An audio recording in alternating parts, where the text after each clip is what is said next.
मध्य प्रदेश में 28 नवंबर को विधानसभा चुनाव होने और ऐसे में हम अपनी आज की इस रिपोर्ट में कांग्रेस के दिग्गज नेता ज्योतिरादित्य माधवराव सिंधिया के सियासी सफर के बारे में बताने जा रहे हैं कि कैसे सिंधिया ने अपनी राजनीति में एक अलग अध्याय लिखा है।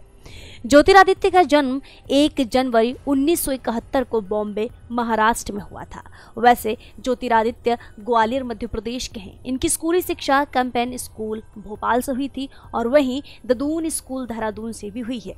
इनके पिता का नाम स्वर्गीय श्री माधवराव सिंधिया है। ज्योतिरादित्य सिंधिया शादीशुदा है। इनकी पत्नी का नाम प्रियदर्शनी राजेश सिंधिया है। इनके 2 बच्चे आर्यमन और अनन्या हैं। तो ये थी सिंधिया की पर्सनल लाइफ की जानकारी। अब वक्त हो चुका है सिंधिया के राजनीतिक करियर के बारे में जानने का कि कैसे एक राजा के बेटे होने के बावजूद इन्होंने राजनीति में अपने नाम का परचम लहराया। बता दें कि ज्योतिरादित्य सिंधिया मध्य प्रदेश की गुना लोकसभा सीट से सांसद है और वहीं 15वीं लोकसभा में सिंधिया मनमोहन सरकार के दौरान वाणिज्य और उद्योग राज्य मंत्री रहे हैं। ज्योतिरादित्य सिंधिया के पिता माधवराव सिंधिया भी गुना लोकसभा सीट से कांग्रेस के विजयी उम्मीदवार रहे थे। वैसे हमारा देश राजा महाराजाओं का देश कहलाता है।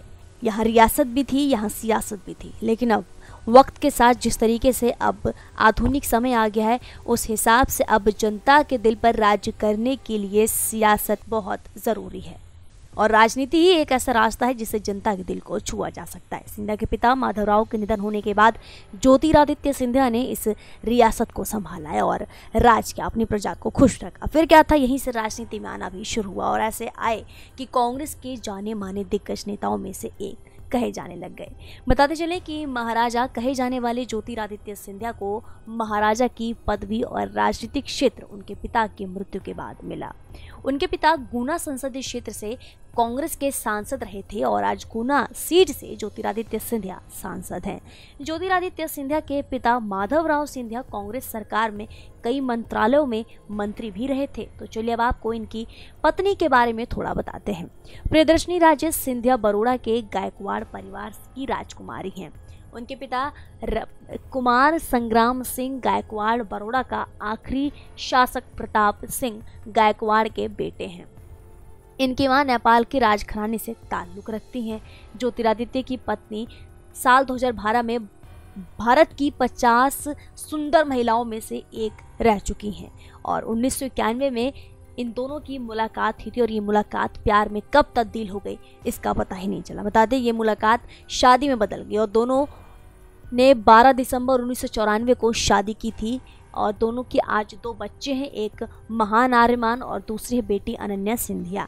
बेटी अनन्या को हॉर्स राइडिंग का बहुत शौक है। उन्होंने 18 साल की उम्र में ही हॉर्स राइडिंग शुरू कर दी थी। बताते चले कि 2002 में सिंधिया ने राजनीति में कदम रखा था। राजनीति में आने के बाद इन्होंने कभी पीछे मुड़ करके नहीं देखा। गुना सीट से लगातार ये सांसद बने रहे और वहीं राजनीति में हर एक मुद्दे पर अपनी बेबाकी से राय भी रखते रहे, जनता से संवाद करते रहे और इनकी यही छवि आज इनको मध्य प्रदेश में मुख्यमंत्री के उम्मीदवार के तौर पर दिखा रही है।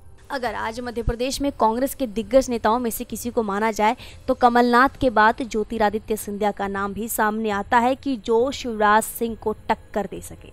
28 नवंबर को मध्य प्रदेश में विधानसभा चुनाव होने और इसके लिए कांग्रेस वर्सेस बीजेपी दोनों में कांटे की टक्कर है। दोनों ने अपनी अपनी ओर से पूरी ताकत झोंक दी है कि बीजेपी को 15 साल से जो सत्ता यहाँ पर काबिज है इसको जड़ से उखाड़ना है और इसी को जड़ से उखाड़ने के लिए कांग्रेस ने ज्योतिरादित्य सिंधिया कमलनाथ जैसे बड़े बड़े दिग्गज नेताओं को मैदान में उतारा है। खैर तो आने वाले वक्त में ही पता चलेगा कि ये दोनों दिग्गज नेता क्या बीजेपी को यहाँ से हराते हैं, क्या यहाँ से बीजेपी का सुपड़ा साफ हो पाता है या फिर नहीं, ये तो खैर आने वाले वक्त में ही पता चलेगा। लेकिन हाँ, विधानसभा चुनाव से पहले जिस तरीके से ज्योतिरादित्य सिंधिया और कमलनाथ ने अपना जोर आजमाइश पूरी कर रखी है, इससे साफ साबित होता है कि हाँ आने वाले समय में हो सके तो इस बार कांग्रेस का प्रदर्शन मध्य प्रदेश में काफी अच्छा रहेगा। SP9 न्यूज़ रूम की रिपोर्ट।